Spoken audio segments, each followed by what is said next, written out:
O Evangelho segundo João é um dos primeiros relatos da vida de Jesus.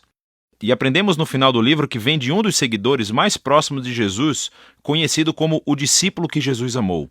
Ele aparece muitas vezes na história em si, e há algum debate sobre se é João o filho de Zebedeu, um dos 12, ou outro João diferente que morava em Jerusalém e era conhecido na igreja como João o presbítero. Seja qual for o João, o livro incorpora o depoimento de testemunhas oculares e foi brilhantemente criado com um propósito claro, que é apresentado perto do fim. João diz que a história foi escrita para que vocês creiam que Jesus é o Messias, o Filho de Deus, e para que, crendo, tenham vida em seu nome. João acredita que o Jesus sobre o qual você lê nesse livro está vivo e é real, e que ele pode mudar a sua vida para sempre. O design do livro é muito legal. A primeira metade começa com um poema e um conto, que é seguido por um grande bloco de histórias sobre Jesus realizando sinais milagrosos que causam um aumento gradual de controvérsia. E tudo isso culmina no seu maior sinal, a ressurreição de Lázaro, que cria a maior controvérsia, quando os líderes de Israel decidem matar Jesus. E isso inicia a segunda parte do livro. Esses capítulos se concentram na última noite e nas últimas palavras de Jesus a seus discípulos, que são seguidas por sua prisão, julgamento, morte e ressurreição. O livro conclui com um epílogo. Neste vídeo, vamos nos concentrar na primeira metade. Então o livro começa com uma introdução de duas partes. Primeiro, um poema que começa, no princípio, a palavra já existia. Uma referência óbvia a Gênesis 1, quando Deus criou tudo com a sua palavra. Agora, as palavras de uma pessoa são diferentes dessa pessoa, mas também são a personificação da mente e da vontade dela. Assim, João diz que a palavra de Deus estava com Deus, o que é distinto. E ainda assim, a palavra era Deus, e isso é divino. E quando refletimos sobre essa afirmação, ouvimos depois no poema que essa palavra divina se tornou humana em Jesus. Então João parte das histórias do Êxodo, afirmando que Jesus era o tabernáculo de Deus no nosso meio. A gloriosa presença divina que pairava sobre a Arca da Aliança tornou-se humana em Jesus.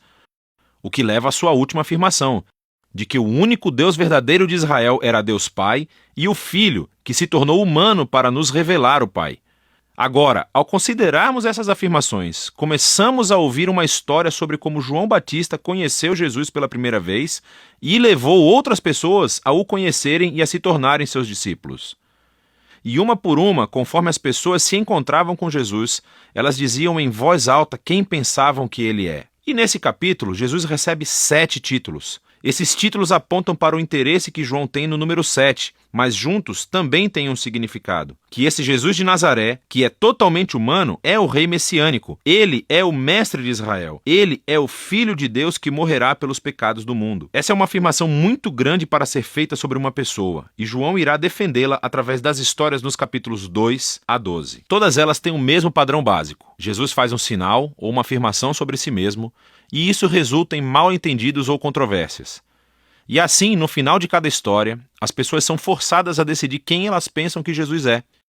A primeira sessão mostra Jesus encontrando 4 instituições judaicas clássicas. E em cada encontro, Jesus mostra que ele é a personificação dessa instituição. Então, Jesus está numa festa de casamento e o vinho acaba. E Jesus transforma esses enormes jarros de água, algo como 455 litros no total, no melhor vinho de sempre. E o garçom diz ao noivo: "Você deixou o melhor vinho para o final", o que de fato é verdade. Mas João considera esse milagre o primeiro sinal de Jesus. Em outras palavras, é um símbolo que revela algo sobre Jesus. Assim como Isaías disse que o reino messiânico seria como uma grande festa, com ótimo vinho, este primeiro sinal milagroso revela a generosidade do reino de Jesus. Em seguida, Jesus vai ao Templo de Jerusalém, o lugar onde o céu e a terra deveriam se unir e Deus se encontraria com seu povo. Jesus afirma sua autoridade sobre o templo, acabando com os vendedores e interrompendo as ofertas de sacrifício. E quando os líderes do templo o ameaçam, ele diz: "Destruam esse templo, e eu o erguerei novamente em 3 dias. Jesus afirma que sua morte sacrificial será o lugar onde o céu e a terra realmente se encontrarão. O seu corpo que será morto é a personificação do templo. Jesus, então, conversa a noite inteira com um rabino chamado Nicodemos, que pensa que Jesus é como ele, outro rabino e mestre de Israel. Mas Jesus diz que Israel precisa de muito mais do que apenas outro mestre com novas informações. Israel precisa de um novo coração e de uma nova vida.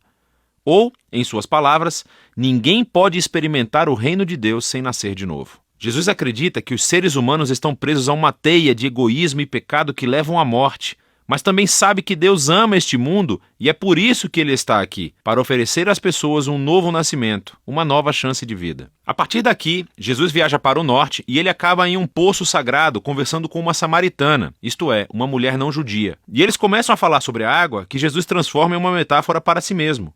Ele diz que ele está aqui para trazer água que pode se tornar em uma fonte de vida eterna. Agora, em João, esse termo se refere a uma nova qualidade de vida, que é infundida com o amor eterno de Deus.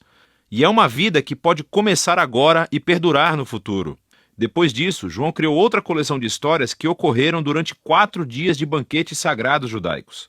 E, novamente, Jesus usa as imagens relacionadas ao banquete para fazer afirmações sobre si mesmo. Primeiro, Jesus cura um paralítico no sábado, o que gera uma controvérsia com os líderes judeus sobre trabalhar no dia de descanso. E Jesus diz que é o seu pai quem está trabalhando no sábado, por isso ele também está. E eles entendem o seu significado, pois ele estava chamando Deus de seu pai, igualando-se a Deus, e assim eles decidem que querem matá-lo. A próxima história acontece durante a Páscoa, a festa que recontou a história do Êxodo com essa refeição simbólica do cordeiro, do pão e do vinho. E Jesus, milagrosamente, fornece comida para uma multidão de milhares de pessoas, o que resulta em pessoas pedindo mais pão. Então Jesus prossegue afirmando que ele é o verdadeiro pão, e quem procurar satisfação nele, descobrirá a vida eterna. Isso ofende muitas pessoas que deixam de segui-lo. Depois disso, vem um bloco de histórias que acontecem em Jerusalém durante a festa dos tabernáculos, que recontam histórias das peregrinações de Israel no deserto, quando Deus os guiou com uma coluna de nuvem e depois fogo e lhes deu água no deserto. E Jesus se levanta no pátio do templo e grita: "Se alguém tem sede, venha a mim e beba."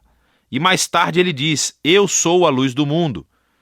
Ele está afirmando ser a presença iluminadora de Deus e o presente de salvação de Deus para o seu povo. Algumas pessoas acreditam e o seguem, mas outras se ofendem, e outras ainda tentam matá-lo por essas afirmações exaltadas. A história final da festa é durante o Hanukkah, a festa da dedicação. É sobre como Judas Macabeu limpou o templo dos ídolos e o tornou sagrado mais uma vez. E Jesus entra na área do templo e diz que ele é aquele quem Deus tornou santo, e que ele é o verdadeiro templo onde a presença de Deus habita. E ele também diz: "Eu e o Pai somos um." Isso deixa os líderes de Jerusalém furiosos. Eles criam um plano para matar Jesus e então ele se retira da cidade. Enfim, todos esses conflitos culminam em um último sinal milagroso. Jesus descobre que seu querido amigo Lázaro está doente, mas a sua família mora perto de Jerusalém, que agora é uma armadilha mortal para Jesus. Jesus poderia ficar longe e salvar a sua própria vida, mas ele ama Lázaro. Então, quando ele ouve que Lázaro morreu, ele segue viagem para levantá-lo dos mortos. E ele o chama para a vida fora do túmulo, sabendo que isso lhe custará a sua própria vida. E a notícia desse sinal incrível se espalha rapidamente, é claro. Assim como Jesus sabia que aconteceria, os líderes de Jerusalém descobrem o que aconteceu e começam a conspirar para matá-lo. Então ele vai para Jerusalém como o rei de Israel que foi rejeitado pelos seus líderes. A primeira metade de João chega ao fim com a história sobre como Jesus sacrificou sua vida com um ato de amor pelo seu amigo. E isso, claro, também é um sinal que resultará na crucificação que será explorada com mais detalhes no próximo vídeo. Mas por enquanto, essa é a primeira metade do Evangelho de João.